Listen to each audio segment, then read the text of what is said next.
Good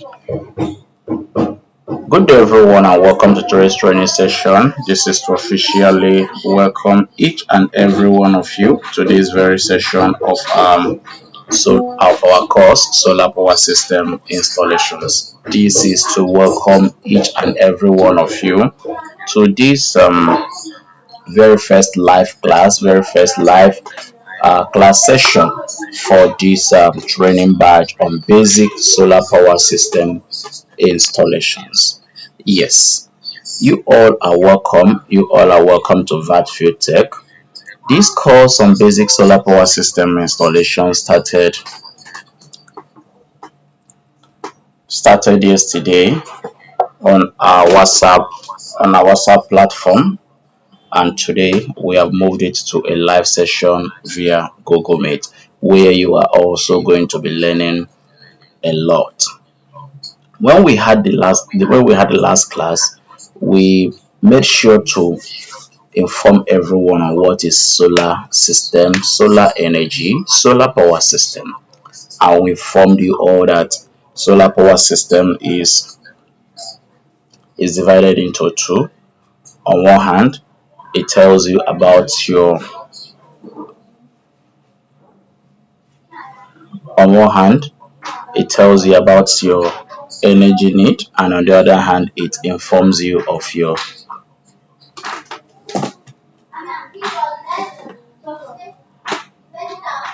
Can you all hear me clearly, please? Yeah, very clear. All right, thank you. So when we talk about solar power system, we said there are two types of solar power system, of which you have the on-grid and the off-grid. When you now talk about the on-grid type of solar power system, that is the kind of system that enables you or allows you or gives you the flexibility to be on more than one power supply source at a time. So it means that when you are running an on-grid type of solar power system, you are allowed to be connected to solar and every other available source of power supply at that point in time. Then, when you are running an off-grid type of solar power system, it simply means that you are only allowed to be on one type of or one type of energy supply source at that specific time of the day.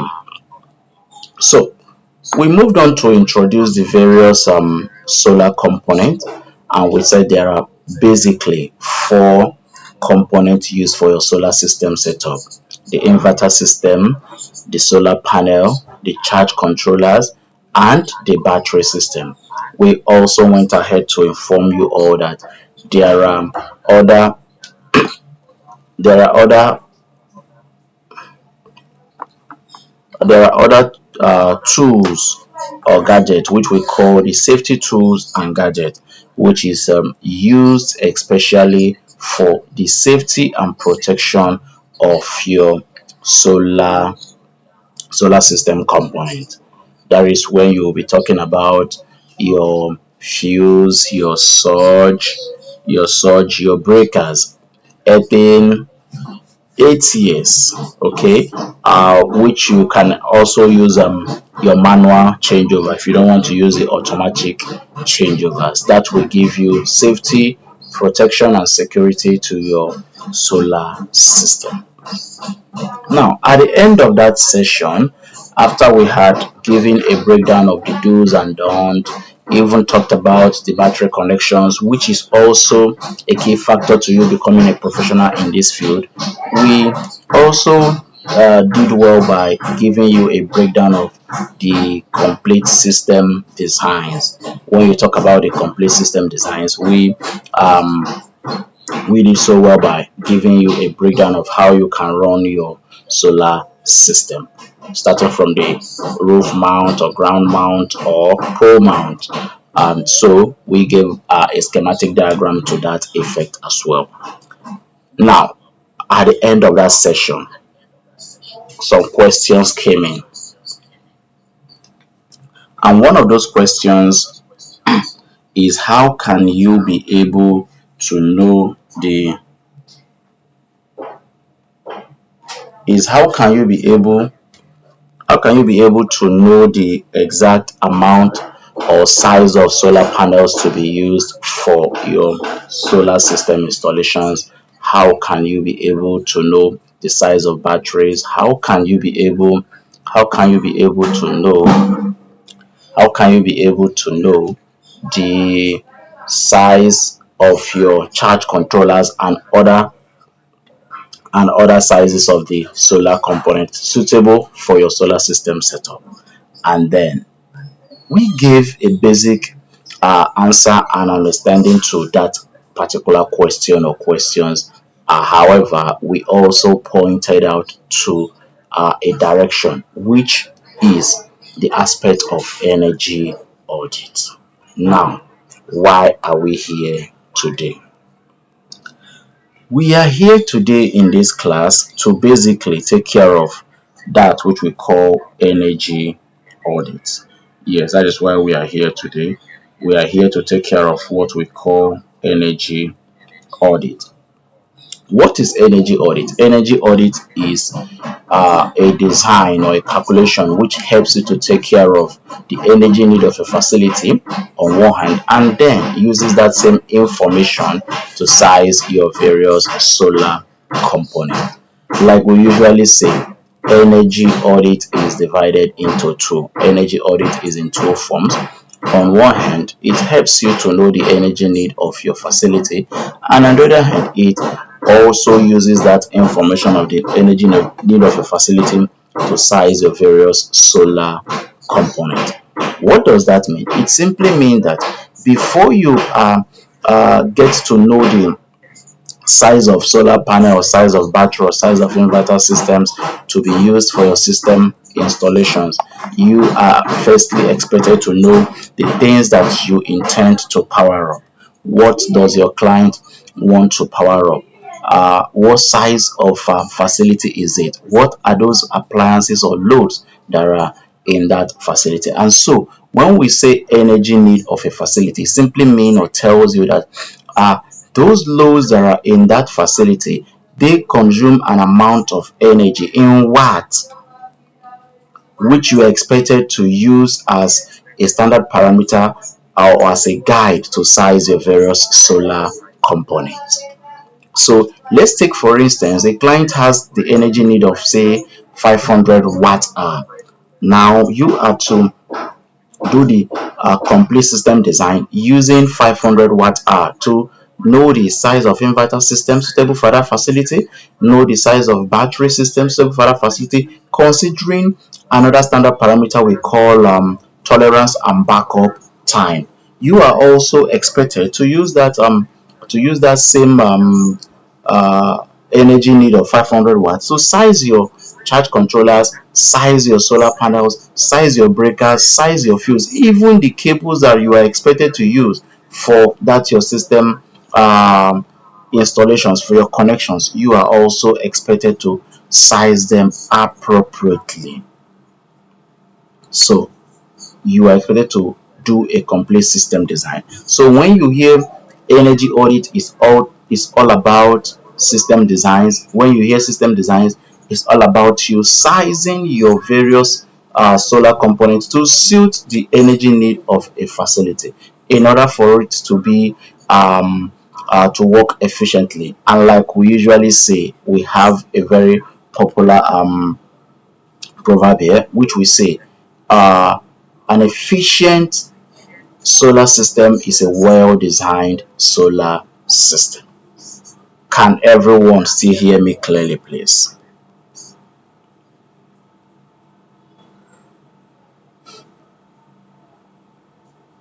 Please, you need to respond. Yes, Are sir, you we can all hear you. there? We can hear you, sir. All right. Okay, thank you. So, I'm going to share my screen right now, or I'm already sharing my screen. So, kindly confirm you can see what I'm sharing on my screen.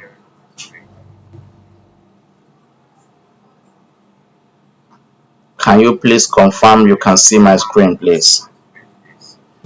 Yes, sir, very Yes, clear. yes, sir, we can see it. Please, what can you see on the screen? Energy Energy of the audit.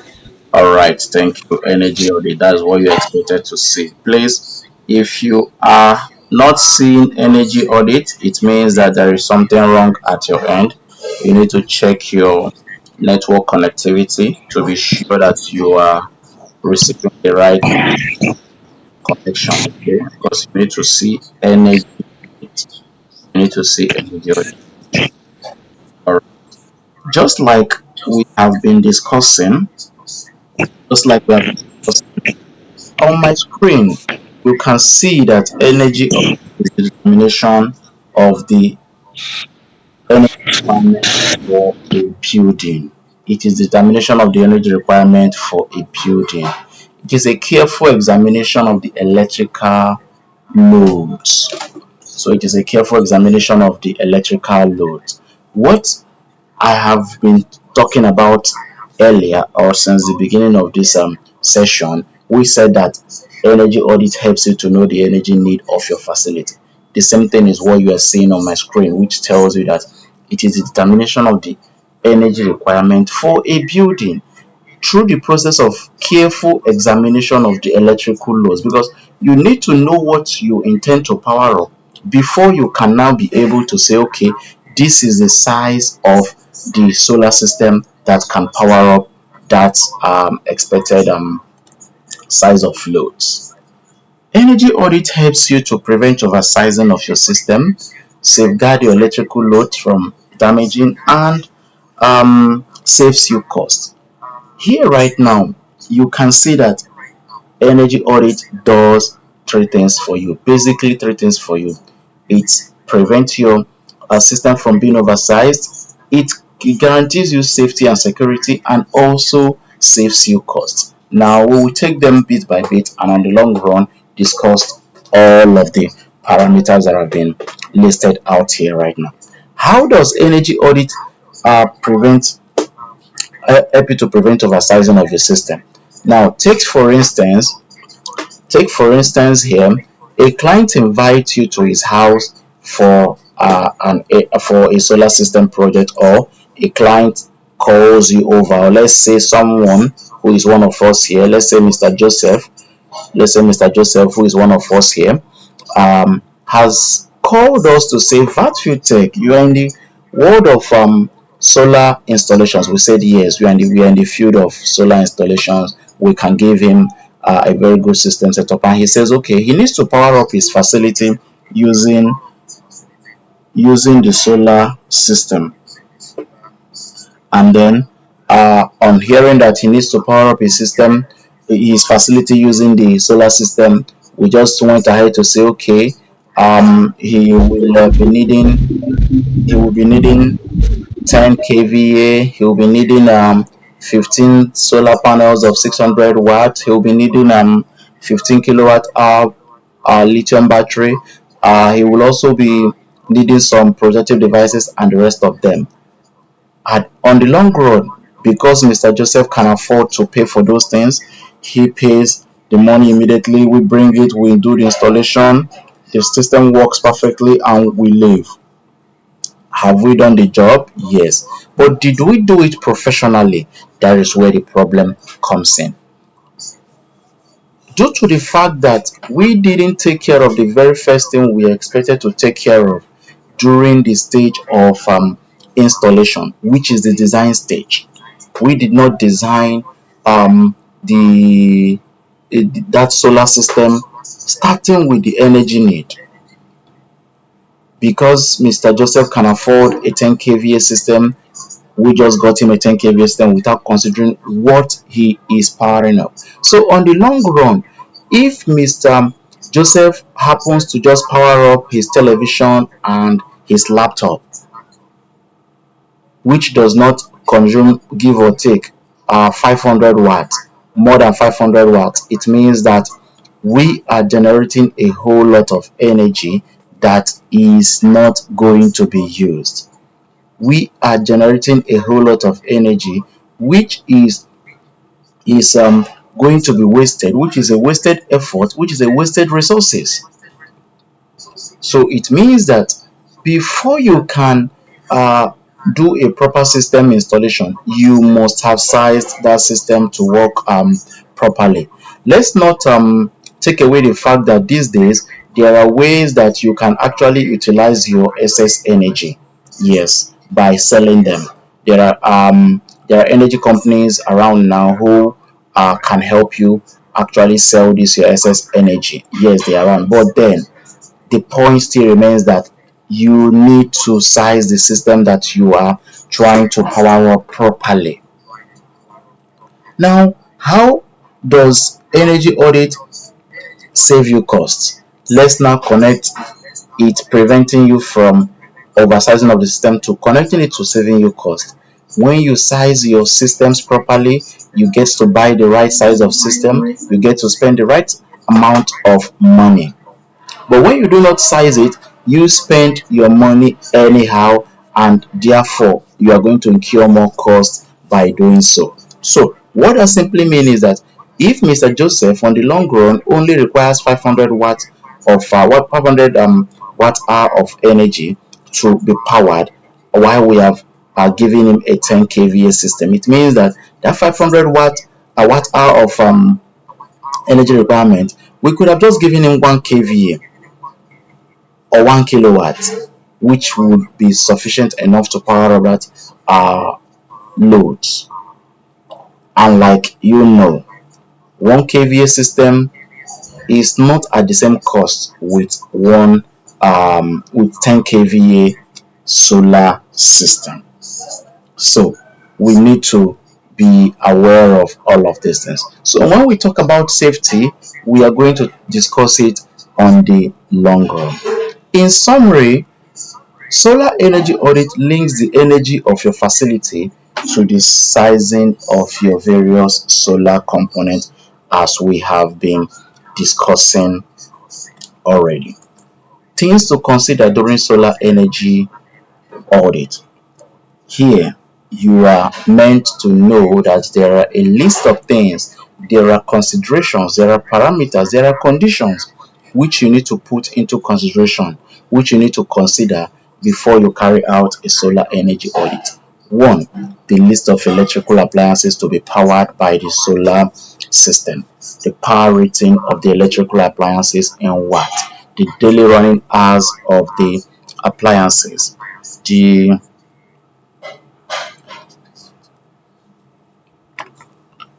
the the total energy consumption of the building. These are the things that you actually need to put into consideration when you are to run a solar power system, or when you are to do a solar project.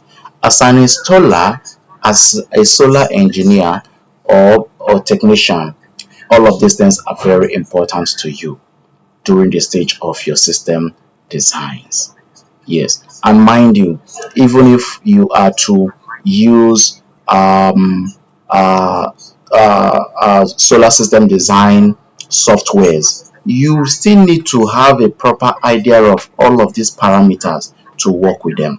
All right. The good news is that you shouldn't worry yourself about all of these things at this stage, because as we proceed in tonight's class, we would still expose you to all of these things and how you can properly apply them. The importance of solar energy audit: it provides data needed for the appropriate system design. It helps identify opportunities to reduce energy use. It helps to reduce the capital cost. It will help to ascertain the backup time of the solar storage. These and many more are the importance of solar energy audit. I hope we are still together. I hope everyone is here. If you can hear me and you are following up, please give me your favorite emoji. Let me know that you are here.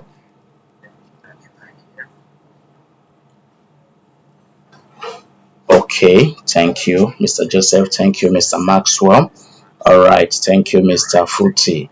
Okay, so let's proceed, please. Safety as it concerns your solar system. Here you can see that safety in solar system is the act of keeping the entire solar system and your home appliances safe. Please, not just your solar system, not just your home appliances, but also you, the installer, you, the technician, you, the final end user or the consumer, as you may wish to address it. Okay, so you have to also provide safety to the human who is going to be operating that system. So you don't just provide safety to the system or to your home appliances, you need to also safeguard yourself as well. Yes, this your solar component or some of your solar components are going to be exposed to dangerous elements out there, especially your solar panel. Especially your solar panel, it is going to be exposed to dangerous elements, humidity, high rate of the irradiance, lightning effect, dust, heavy rain, whatever, they are all going to be affecting your solar panels. And your solar panel will be the first to be hit or to be struck by any dangerous element there is out there. Therefore, you are expected to safeguard it. You are expected to protect it at all costs. Fire outbreak, overloading, overvoltage, undervoltage, lightning effects, and all other natural disasters affect your solar system. Um, Most of the time when you talk to people about solar installations or going solar or um, going solar as a means of alternative power supply source, they will tell you that solar system causes fire outbreaks. Do solar system cause fire outbreaks? Yes, that is true. However, there are ways you can actually prevent those fire outbreaks from happening. There are ways you can actually manage those disasters from happening. There are ways you can prevent it entirely from happening. So it simply means that you can actually prevent those disasters from happening if you apply the knowledge we are about to give to you. So when we talk about safety, we talk about using some safety tools and gadgets, which we call components. You have your fuse, you have your surge, you have your that's your surge is your SPD, you have your earthing, you have your ground, you have your automatic changeovers or your manual changeovers, as you can see on my screen. For those of you who will be coming for our physical training, which is commencing tomorrow, we are going to show you all of these things. We are going to show you all of these things and how they work. You are going to have the opportunity to play around with all of these things. And for those of you who might not be able to come, don't be discouraged, okay? We also have you in mind. We will also show you how these things work and expose you to it as well. So, over the years, our online learners have come out to be the to be the best of themselves. Those in Nigeria here, those in Zambia, those in Zimbabwe, those in Uganda, those in Malawi, they are doing very well from our online training courses. But then, if you can come for the physical, that will make it very perfect. All right, so on my screen, you can see what we are talking about when we talk about safety as it concerns your solar power system. So these are your safety, this is your safety box, your PV box, where you do all your connections. Most of the time, the problem you have, someone will say, when you're using an SPD and a breaker, which one comes first, your SPD or your breaker? If you know that answers to that, congratulations. If you don't not know, please, that is the more reason why you must enroll fully for this course. That is the reason why you must enroll completely for this training course on solar system installations. All right. Um, that is the first phase of the training for tonight. That is the first phase of the virtual training class for tonight. And we have some information for every one of us here. We know and understand the the network connectivity issues we have in Africa, it's affecting us, it's affecting almost everyone in Africa. However, do not be discouraged. Why? Because this class is recorded as we are live right now. This class is recorded as we are live right now, and the video will be shared with each and everyone. In fact, this particular session is going to be uploaded for free on our YouTube channel, in addition to other videos that we already have there. So we will upload it and we will also share the link accordingly. So if you are going off and on, once we upload it, please do make use of that opportunity to watch it, and then you can always come back to for reviews with us. Again, there will be time for questions and answers on this very platform. When that time comes, please, all you need to do is to tell us your name and your location, and then you can ask your questions. Please let it be within the framework of what we are doing right here. We will take any question as long as it is within the framework of solar. As two, it is and must be within the framework of what we are doing here right now. I hope we are still together.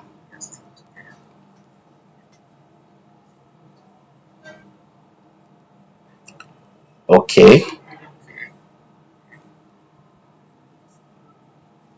I hope you all can hear me. Is it just one person who can hear me?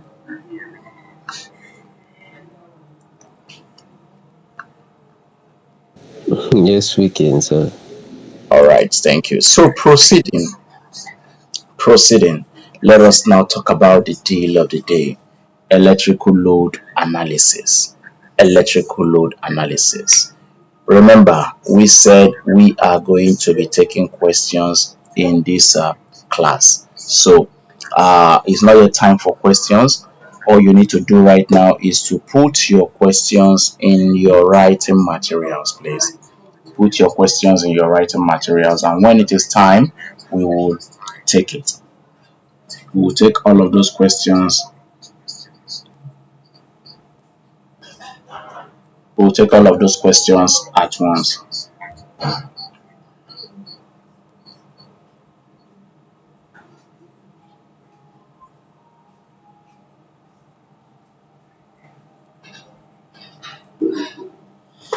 So, electrical load analysis. What is electrical load analysis? What is its importance? How and why is it included in this training course? Remember, we said that your energy audit helps you to know two things. One, it helps you to know the energy need of your facility. That is the most important aspect of um, that's its importance. It is the most important. Okay, so it will help you to know the energy need of your facility. In helping you to know the energy need of a facility, we have given you useful information. However, that information is not complete if we did not tell you how it is going to help you to achieve that.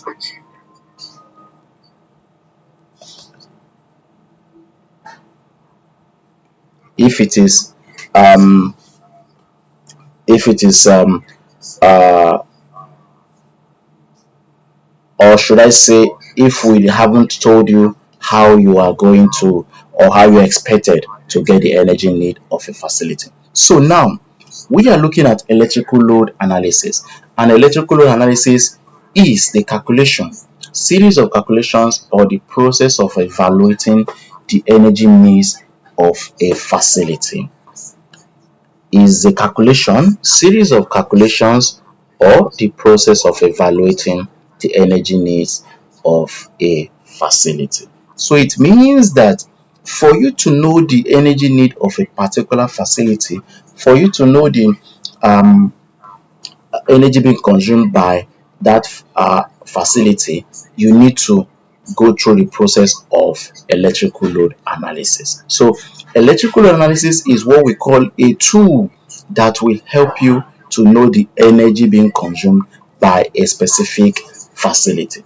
In summary, electrical load analysis shows you the exact energy consumption, wattage of a specific facility, just as we have been discussing all day.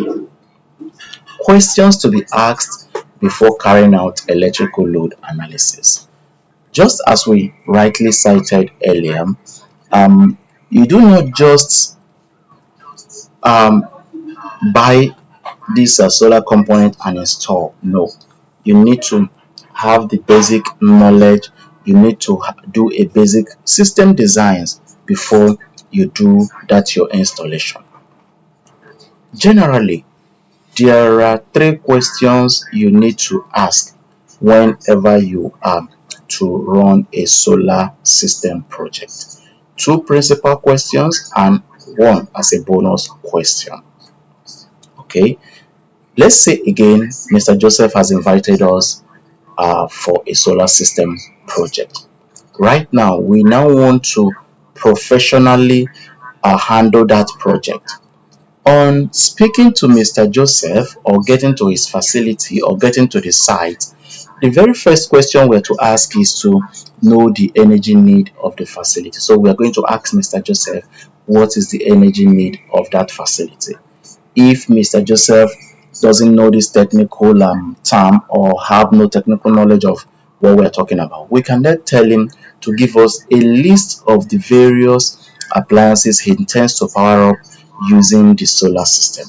At that point in time, Mr. Joseph can now say, okay, he wants to power up his freezer, he wants to power up his microwave, his laptop, his bulbs, his fan, his air conditioners, his water pump, and anything he wants to power up. By the way, can you use solar to power up your water pump? That is a question you need to reflect over. So, once Mr. Joseph has provided us with these various appliances he wants to power up, we will perform a little magic on them and then come back to ask him another very important question. We will be asking Mr. Joseph what is the backup time for that solar system? What is the backup time for that solar system? And so Mr. Joseph can provide us with that information. Now, whenever you hear backup, it is to remind you or give you the information or try to draw your attention to the fact that you are now considering the energy stored in the battery system. If you permit us to take you a step backward, when we introduced the battery, we made it categorically clear that one of the reasons why the battery system was included into the solar system setup was for the act of backup. Due to the fact that the source of your solar energy is through the sun, when your solar panels absorb the rays of the sun and convert it to electricity for you to use in your facility, but the sun does not stay up all day. So you cannot have that irradiance for you to generate energy, right?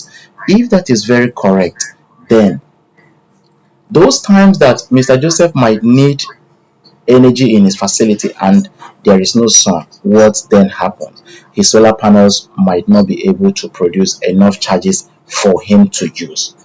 Okay, so it simply means or tells you that you have a need for energy at specific times of the day, and that is the reason why engineers got together to say, okay, we can actually build a container, we can actually build a storage facility in which you will be storing this energy. When the sun is at its peak, you harvest enough energy, power up your facility and store up the leftovers in that your battery container, which we call a battery bank or your energy bank, the battery bank or your energy bank. So when you do that, you are now saying that you can have energy at specific times of the day, whether there is sun, whether there is any other power supply source or not.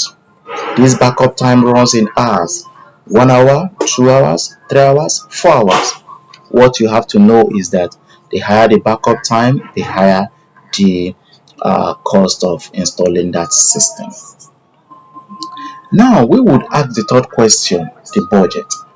After we have seen what Mr. Joseph wants to install, after we know his backup time and do before we start the system design, because we're professionals, we already have a fair idea of what that system would cost. So we'll be asking Mr. Joseph, please, sir, what is your budget for this project?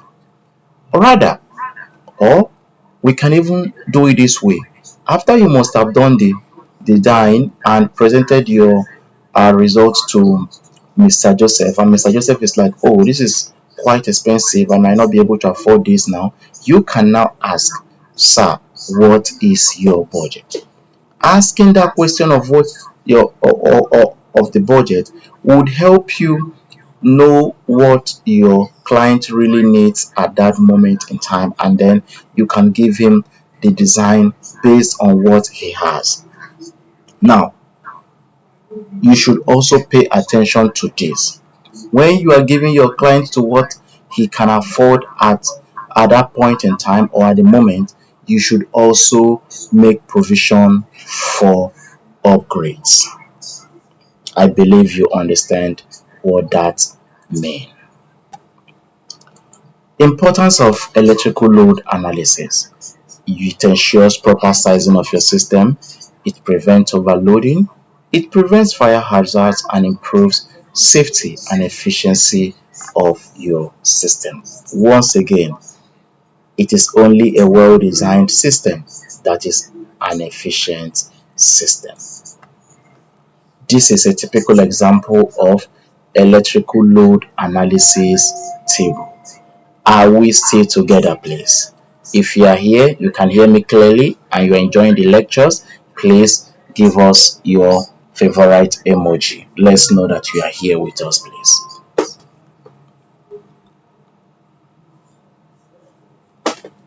All right. Thank you so much. Thank you. Thank you.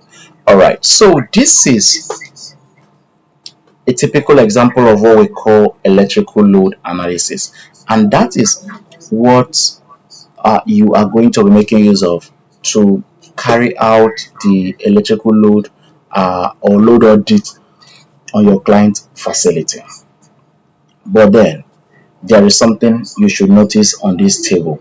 It has incomplete data or information. Okay, so we need to really complete the table before we can now work on it, and that brings us to the part which we call parameters for electrical load analysis. Yes, like we have said uh, before, you don't just jump into it to run electrical load analysis on any facility. There are standard parameters you must make use of. There are standard parameters you must make use of, you must agree with before you can be able to run electrical load analysis on your facility. One, quantity of appliance. Two, power consumed by an appliance. Three, running time of an appliance. Quantity of appliance, power consumed by an appliance, running time of an appliance. Let's take it one after the other to have an understanding. The quantity of an appliance uh, technically tells you or shows you the actual number of the same appliance the client intends to power up. Now let's take for instance our client for tonight, Mr. Joseph. Let's say Mr. Joseph um, lives in a three-bedroom apartment and he has a TV in each of those rooms. And for this solar project we are working on for him, he only needs to power just one TV in that facility. So on the table of load analysis, for the quantity of appliance concerning the television, we are going to be saying it is just one. If it is two he wants to power up, we will put two there, two out of three. Okay, we intend to power up. So that answers the question of the quantity of appliance. The power consumed by an appliance tells you the rated wattages of each and every appliance. That is the power consumed or power consumption of the appliance. It tells you the rated wattages of each and every appliance. So when we say the rated wattages of each and every appliance, how do you get to know the rated wattages of each and every appliance? You get this information from the nameplate of each and every appliance. And what do you call the nameplate? The nameplate is that position, uh, the labeling on the body or the packaging of that your appliance. The nameplate may contain the name of the appliance, the maker of the appliance, the country of make, serial number, IMEI number, voltage, current, frequency, wattage. So all of this information are made available on the nameplate. On my screen tonight, you can see a typical example, or rather you are looking at a typical example of an LG TV nameplate. So on this nameplate, we have a little task here before us. You are going to tell us, anyone can volunteer to take this exercise. What is the power consumed by this LG TV? Is there anyone who can tell us the power consumption of this LG TV? Anyone?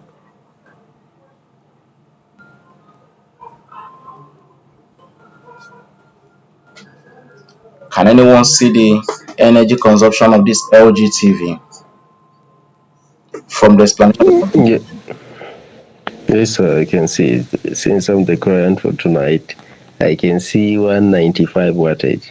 Thank you so much. Thank you. Thank you, our client. You are well learned, so we'll have to be very careful with you when we are discussing your solar system project. All right, thank you. So it is actually 195 watts. Yes. So if you can't see it clearly, please you need to probably zoom in your screen so you can see it clearly. So this LG TV is consuming about 195 watts. So proceeding, the running time of an appliance.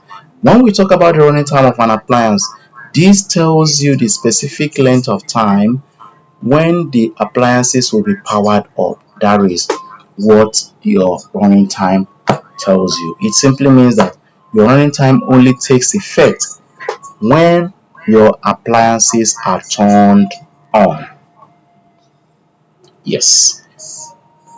It is also worthy to note that the higher your running time, the higher your cost of installation. The higher your running time, the higher the cost of installation. So you need to also guide and advise your clients appropriately. Like some of those clients that will say they want their system to run 24 hours, you need to draw the attention to the fact that can they be able to afford to power the system for 24 hours. That is what I am saying. Okay, so now let's get back to our table. The table is complete with the complete parameters. Now you can see the quantity of appliance there, the power consumed, and the running time. They are all appearing on this very table. They are all appearing on this very table. So how then do you run a load analysis on this facility? It is very simple, it is very easy. We have a very simple formula. However, let us take the details first. At this point, you may wish to write. For the DVD player, the quantity is 6, the power consumed is 50 watts, the running time is 1 hour. For the air conditioner, the quantity is 2, the power consumed is 1.5 horsepower, the running time is 2 hours. For the ceiling fan, the quantity is 1, the quantity is 5, the power consumed is 60 watts, the running time is 7 hours. For the refrigerator, the quantity is 3, the power consumed is 100 watts, the running time is 5 hours. For the blender, the quantity is 1, the power consumed is 1500 watts, and the running time is 1 hour. Now, back to the question, back to the original task of the day. How do we run electrical load analysis on this facility? Like I said earlier, it is very simple. So we are going to be making use of a formula which says that energy consumed is equal to quantity of appliance multiplied by power consumed multiplied by the running time. Quantity of appliance multiplied by power consumed multiplied by the running time. So how do you apply that formula? You are going to apply it in such a way, you're going to apply it in such a way that um, you will be getting the energy consumed by each of these five appliances, and then you add up all the energy consumptions, energy consumptions to give you the total energy consumption, or add up the energy consumed to give you the total energy consumption. Are we ready? If you are ready, give us your favorite emoji.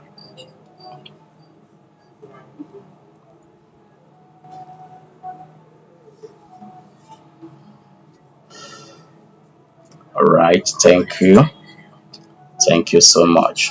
So let us now design. For the DVD player, 6 multiplied by 50 by 1 gives you 300 watt hour. Air conditioner, 2 multiplied by 1.5 by 2 gives you 4,476 watt hour. For the ceiling fan, 5 multiplied by 60 by 7 gives you 2,100 watt hour. For the refrigerator, 3 multiplied by 100 by 5 gives you 1500 watt hour. For the blender, 1 multiplied by 1500 by 1 gives you 1500 watt hour. Altogether, what we are going to be having will be 300 plus 4476 plus 2100 plus 1500 plus 1500 will be giving us altogether 9876 watt hour. So right now, back to our table, you can see that the table is finally complete. The table is finally complete, and now you can see 9876 watt hour as the energy need of the facility.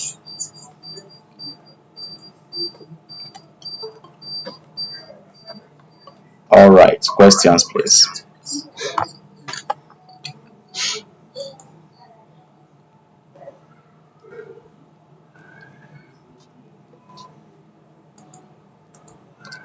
All right, it's time for questions.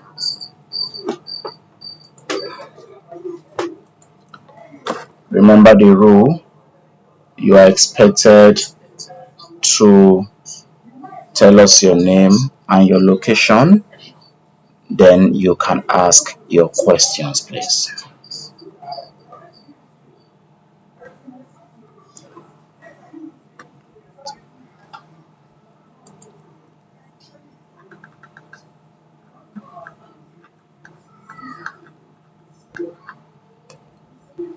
All right, we are still expecting your questions please.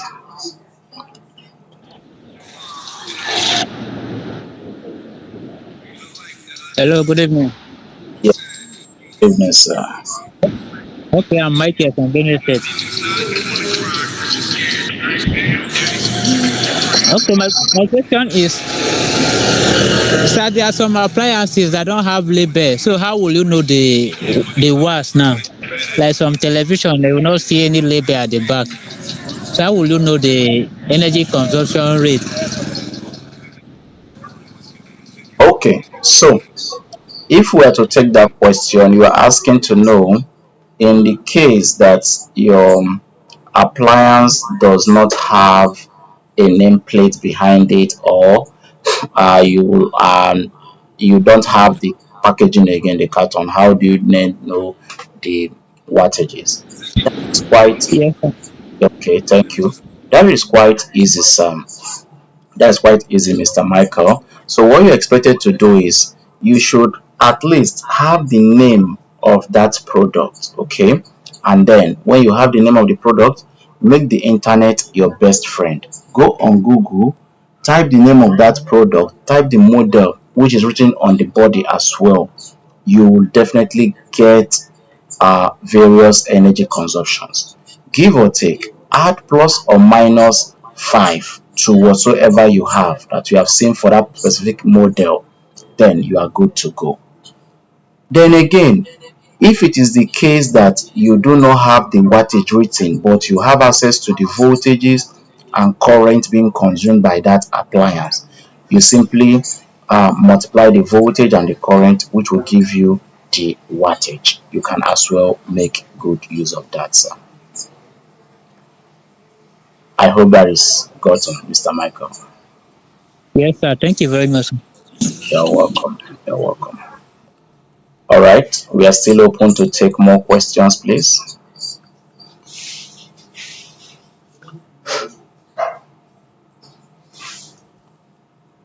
We are still open to take more questions before we proceed.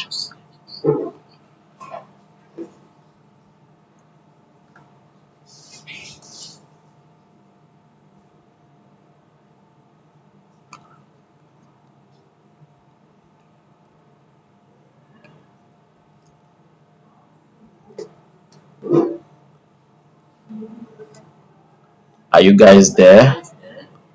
Are there no questions? Should we proceed?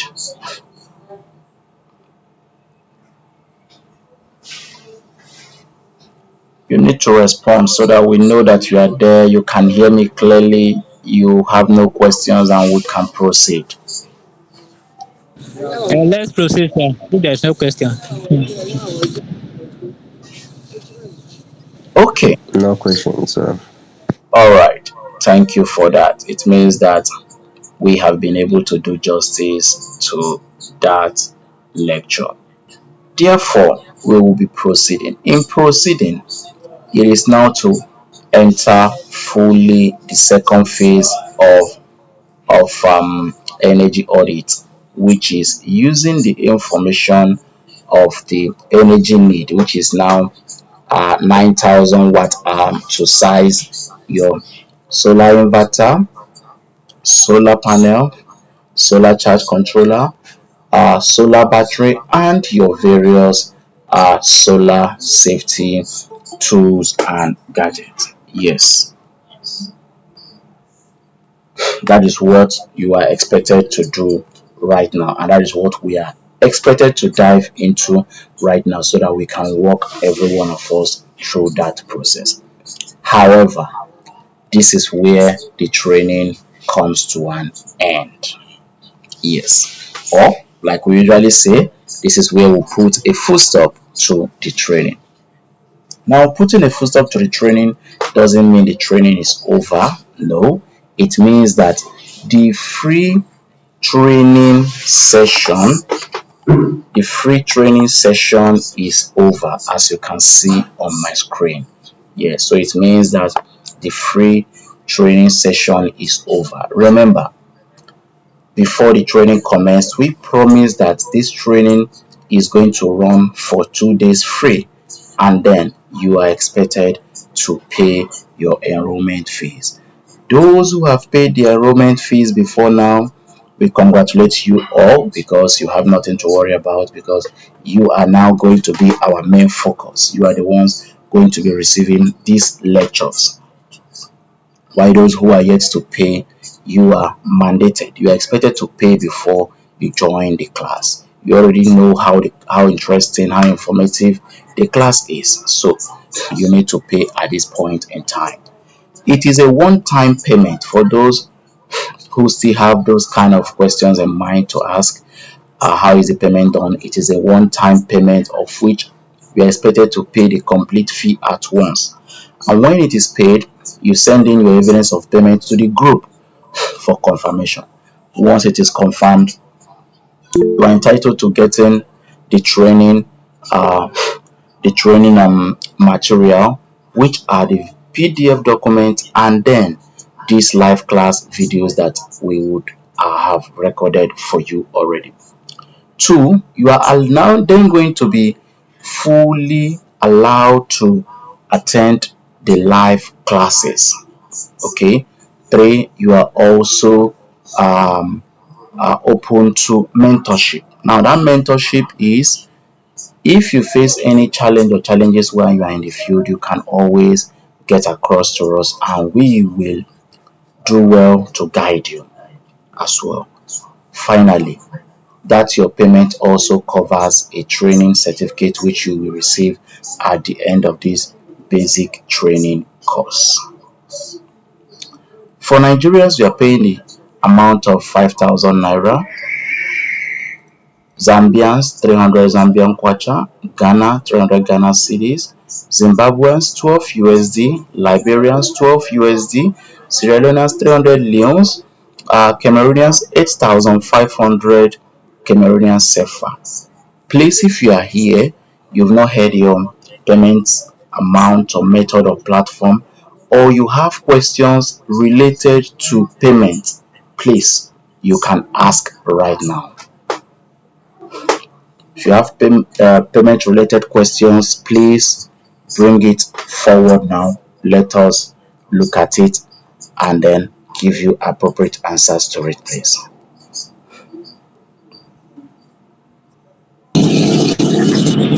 Sorry, sir. When is the deadline for the payment, sir? Of deadlines, we wouldn't say there's a deadline, but the danger is that if you don't pay now, if you don't pay today or tomorrow, you will miss the class. Just like I said, those it is only those who have paid that will continue with the training. So there's actually no deadline. You can pay at any time at your convenience, but then you would not join the class until you pay. So you're advised to pay now if possible, sir.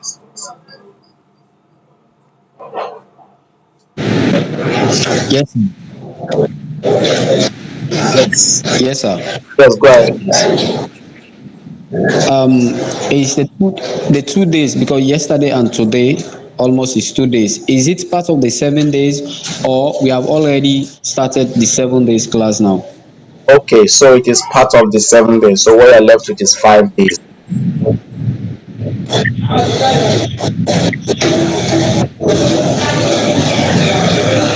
Okay, no problem.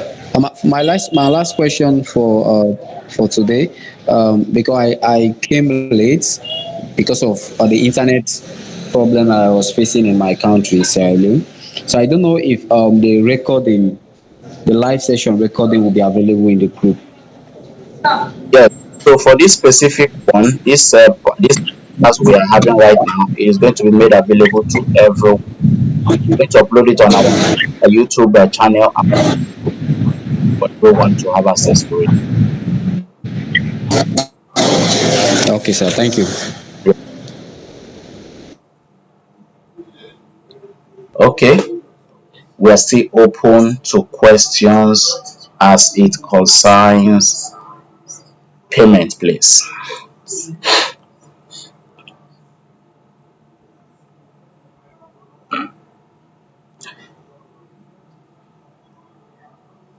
All right, I don't any more questions.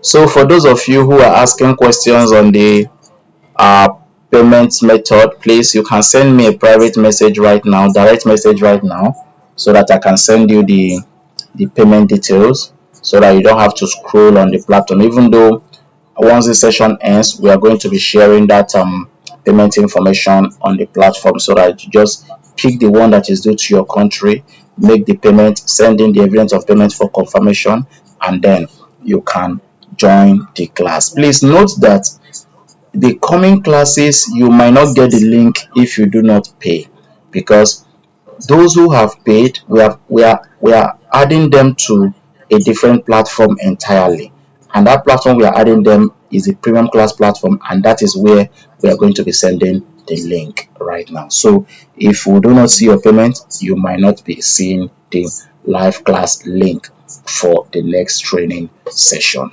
All right, finally, are there any other questions we need to take care of before we call it a day? Thank you so much. The silence means everyone is good. Everyone is good to go. Okay, thank you, Mr. Aziz. No more questions. Thank you so much, Sam. And that brings us to the end of today's live class session.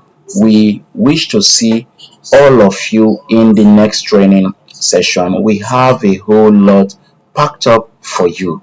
In that paid class, you have access to ask all kinds of questions, any questions, as long as it is within the framework of our studies.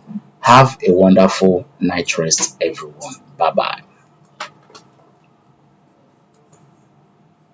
Thank you. Good night. Thank you. Good night, sir.